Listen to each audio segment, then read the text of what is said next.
Proyek yang paling tidak mungkin dikerjakan sampai akhir masa jabatan walaupun ditambah 1 kali lagi hingga 3 masa jabatan adalah tidak mungkin jadi atau tidak mungkin bisa membangun ibu kota baru di Penajam, Kalimantan Timur. Ada lagi yang sulit dilaksanakan, yaitu membangunnya mungkin bisa, namun ruhnya tidak akan dapat. Ruh atau semangat mengapa penduduk pindah ke Penajam Kaltim, ibu kota yang katanya kota baru tersebut. Pertanyaan sederhana, apa karena pekerjaan? Cukup memindahkan manusia ke tempat yang baru. Dalam catatan sejarah umat manusia, migrasi perpindahan tempat hidup adalah karena harapan hidup lebih baik dari tempat yang lama. Lebih baik, lebih mudah, lebih aman, lebih sehat, dan banyak lagi semangat hidup yang akan didapat karena harapan baru. Sekarang, harapan apa yang bisa didapat di sana? Seperti banyak yang komentar, kalau begini-begini aja cara kelolaan negaranya, gua pindah ke negara lain aja nih. Gua tinggalin dulu nih Indonesia. Ada banyak kalimat itu terdengar oleh kita beberapa tahun ini karena sesaknya, sulitnya mencari kemakmuran di negara tetangga kita ini yang karena pejabat utamanya mengendalikan jalannya bernegara padahal dia tidak dipilih oleh rakyatnya. Karena hilangnya harapan di negara sendiri dan banyaknya peluang di negara lain,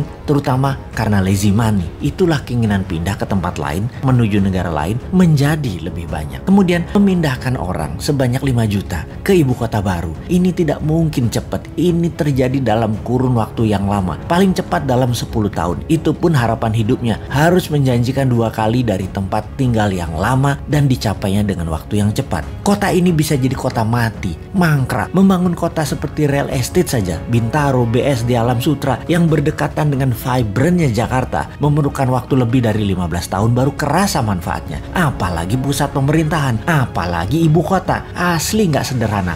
Antar pulau lagi. Entah apa alasannya ngotot memindahkan ibu kota yang tidak punya sejarah nasionalnya, tidak ada sektor ekonominya, dan tidak ada sektor keamanannya sebagai wilayah terpenting, yaitu ibu kota. Pangkalan militer harusnya dibangun terlebih dahulu agar kalau ada serangan dari utara, dari Malaysia, Tiongkok, Filipina bisa diintercept oleh radar, peluru kendali, dan jet tempur yang pangkalannya harusnya di sekitar utara Penajam, bisa di Balikpapan atau Samarinda. Kekuatan tempurnya harus naik 10 kali lipat dari kekuatan militer sekarang yang ada di Kalimantan Timur. Dan dari pemikiran calon presiden 2024 yang saat ini menjabat Menhan, kayaknya nggak ada agenda melindungi ibu kota baru Penajam dianggarkan dan direncanakan dalam buku putih Kemhan sampai tahun 2024. Banyak orang jadi meragukan kemampuannya mengelola negara secara utuh ke depannya. Yang paling berat adalah strategi keuangan pemerintah ala kelolaan sekarang yang selalu berhutang itu. Hutang kalau untuk hal yang produktif masih mending. Membangun ibu kota itu produktifnya di mana?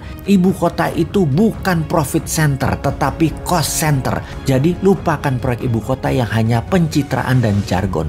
20 tahun gak akan kelar dan pemimpin 2024 nanti dari Newman tidak akan meneruskan proyek tidak produktif ini. Pasti kita punya rencana lain yang jauh lebih produktif dan jauh lebih powerful. Saran aja nih Pak, saran, ngapunten loh ya, hanya saran. Lebih baik 3 tahun ini tidak usah bangun-bangun baru yang kesannya megah-megahan. Bagaimana memikirkan dan melakukan tindakan yang produktif mengurangi hutang yang selama 5 tahun kemarin hampir ngutang terus sebanyak 5.000 triliun bisa lunas nanti di akhir masa jabatan. 3 tahun ke depan itu lunasi.